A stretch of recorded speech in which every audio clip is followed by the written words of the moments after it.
चलिए इस बीच जो है शौर्य के पास चलते हैं और आज से एक नया आईपीओ भी खुल गया है और वहाँ पर क्या स्थिति है, क्या वहाँ पर बनेंगे पैसे, ये है आज का बड़ा सवाल।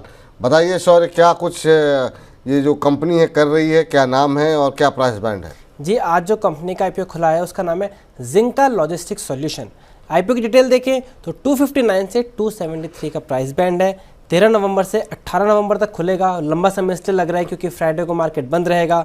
उसके साथ अगर बात करें, टोटल 1000 करोड़ से ऊपर का आईपीओ साइज़ है।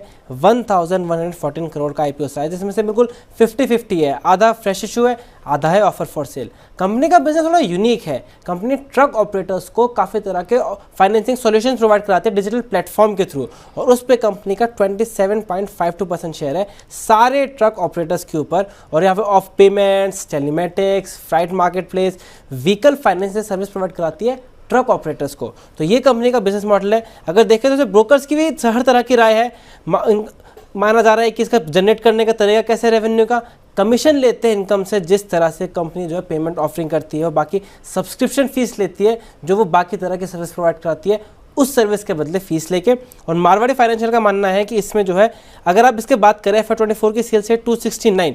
अब यहाँ पे कंपनी जो है रेवेन्यू बढ़ रहे हैं लेकिन लॉस मेकिंग है, तो आप पी का यूज़ करके वैल्यूएशन नहीं कर सकते। तो मारवाड़ी फाइनेंशियल ने कहा है कि अगर आप सेल से कंपेयर करें तो इसका वैल्यूएशन बन रहा है 16.2 टाइम्स, जो कि इसके पीयर्स के मुकाबले सस्ता नज़र आ रहा है। ठीक है, तो जिंका लॉजिस्टिक्स सर क्या सलाह रहेगी? ये आईपीओ आज से ही खुला है, आगे आने वाले दिनों में भी हम इस पर डिटेल में बातचीत करेंगे, लेकिन पहले जरा ब्रोकर्स की राय देख लीजिए। तो दो ब्रोकर्स तो पूरी तरीके से अवॉइड बोल रहे हैं, जिसमें SBI सिक्योरिटीज़ है और जिसमें स्वास्थ्य इन्वेस्टमार्ट है। पूरी तरीके से कंप्लीट अवॉइड है। कैनरा बैंक ज़रूर जो है लॉन्ग टर्म के लिहाज से अप्लाई करने की सलाह दे रहा है। आनंद राठी रिसर्च का मानना है लॉन्ग टर्म के लिए अप्लाई कीजिए, लेकिन मारवाड़ी फाइनेंशियल और अरिहंत कैपिटल मार्केट, इन दोनों की तरफ से सब्सक्राइब की सलाह है।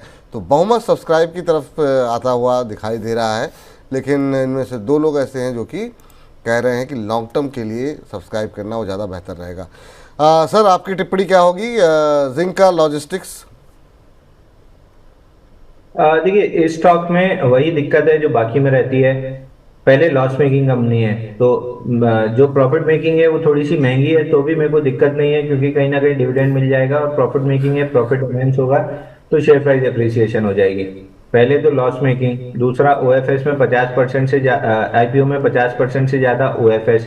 अब ये OFS अगर जो पुराना इन्वेस्टर निकल रहा हो या मैनेजमेंट निकल रही हो, आप लॉस मेकिंग कंपनी से क्यों निकल रहे हैं? अगर आपको इतना कॉन्फिडेंट है कि ये कंपनी प्रॉफिट करेगी और लंबी चलेगी, तो प्रॉफिट में आने तक का तो वेट करना चाहिए। जब प्रॉफिट वाली कंपनियों को मार्केट अच्छा वैल्यूएशन, हायर वैल्यूएशन देता है, तो प्रॉफिट में आने के बाद OFS आना चाहिए, ना कि IPO में OFS आना चाहिए। तो IPO के नाम पे केवल पुराने इन्वेस्टर्स को एग्जिट दिया जा रहा है। मेरी तरफ से कंप्लीटली अवॉइड है। ना भरना है लिस्टिंग गेन या किसी चीज के लिए, ना इसको कोई लॉन्ग टर्म के प्रोस्पेक्टिव से रखना है। जब कंपनी 2-3 क्वार्टर प्रॉफिट शो कर लेगी, मैनेजमेंट पे मुझे यकीन हो जाएगा, तब मेरी वॉच लिस्ट में आ जाएगा। जब तक लॉस मेकिंग है मैं कंप्लीटली अवॉइड करूंगा। और ये OFS मेरे लिए सबसे बड़ा रेड फ्लैग है कि लॉस मेकिंग कंपनी से प्रमोटर या पुराना इन्वेस्टर क्यों निकल रहा है। ठीक है सर। तो